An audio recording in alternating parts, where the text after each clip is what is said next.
Well, hello everyone. This is Tom Poland with another edition of the Business Owners Marketing Brief, and I'm joined today by Yaro Starak. Yaro, a very good, well, still good morning, isn't it? Good morning.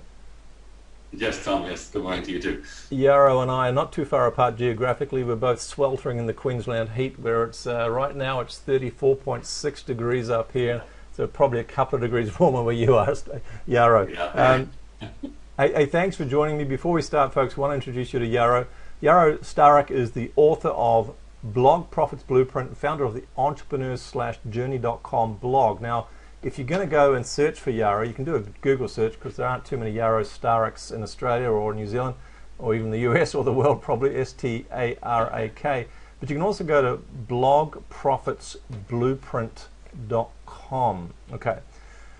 Now, Yaro's quite validated claim to fame is that around 10 years ago he started blogging as a hobbit, and then he quit his day job after about 18 months when he was generating $10,000 to $15,000 a month from his blog. Now, yeah, I got to tell you, I've always been skeptical about these claims, but I've seen so many of your student graduates who have done that and more, $500,000, $1 million, based on the blogging advice that you've given them. So, folks, this is validated content. It's not someone who's read a book and has decided to get interviewed. Yaro's been on very recently on Sky Business, on television over here, and a whole bunch of other places. So what I'm going to do is I'm going to ask Yaro a bunch of questions. The first one's really hard. Let's see, we better start this little time. Your time starts now. What's a blog? Okay. Well, a blog started initially as just a website that had a couple of key differences. They were interactive, so you could leave comments, okay, and they were sort of born from the world of journaling. So you had people writing chronological posts. But the biggest change, and remember this is 10 plus years ago when they took off, it was the first social platform. So it was the first place, before Facebook, before Twitter, the first place where people started having two-way, three-way, four-way conversations about content published online. Back then it was static websites. So that's really what made them take off, the social aspect. Plus, they're really easy to maintain. It was the first time an average person could just log into an interface that was a lot like your Hotmail or your Gmail and type content and publish it online as if you were writing an email. It was that easy. It still is that easy. And that's why they took off. It just opened the doorway to publishing for the average human being. It's probably come a long way since people used to blog about what they had for breakfast, right?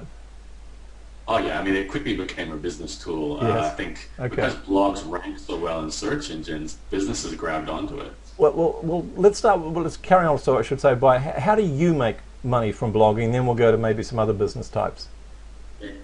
Well, over the years I've done different things. Currently, I sell teaching products predominantly. So I have some ebooks. I have an online course. I also have a community, which is like, I guess, a coaching group that I maintain online. So it's digital information and training products. That's the main thing. In the past, I have done advertising and selling other people's products and services as an affiliate. But in my experience, and certainly all the case studies you mentioned at the beginning, most people make the big money by selling their own product or their own service or both. That's where the money is. Okay, and I can see from your list of graduates, you've got people who've blogged about BMX bikes, about acne and skin conditions, and done very well with those niches. What I'd really like a handle on now is, a lot of people that are looking at this and listening to it are going to be service providers or professional advisors, accountants, architects, veterinarians, and so on. So they've already got a core offering product that they'd like to promote more. Can they use a blog to do that? And if so, a couple of tips on how, I guess. Yeah, definitely. I think blogging is probably a really smart thing to do for any kind of small business owner, professional, because it allows you to open up a dialogue with the marketplace that most people don't do. Like most accountants aren't going to start a dialogue with their audience. They're going to have a brochure website. But by starting a blog, you basically turn your face, your business into something more personal, which establishes trust. And if you do it right, this is what I teach people. If you combine a blog with an email list and do some classic marketing, so demonstrate some proof, show some case studies. That's why I have case studies of people you've helped in the past. Explain how you helped them, what situation they were in.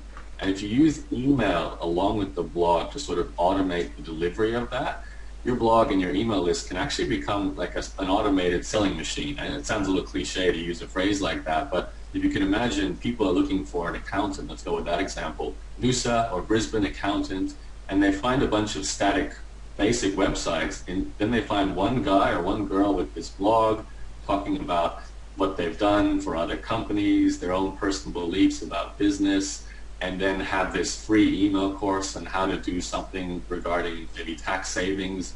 And that will establish the trust that makes it more likely that a customer will choose them. So that's what I actually recommend any person who's a service provider or basically wants to sell online. A blog is the perfect online marketing tool. I actually think it's better than a static website because you can put static information in a blog and still have the benefits of both. So I would definitely use a blog. Okay, thank you. Now we've got like 45 seconds left. 2 or 3 keys to starting a blog and getting some traction with it.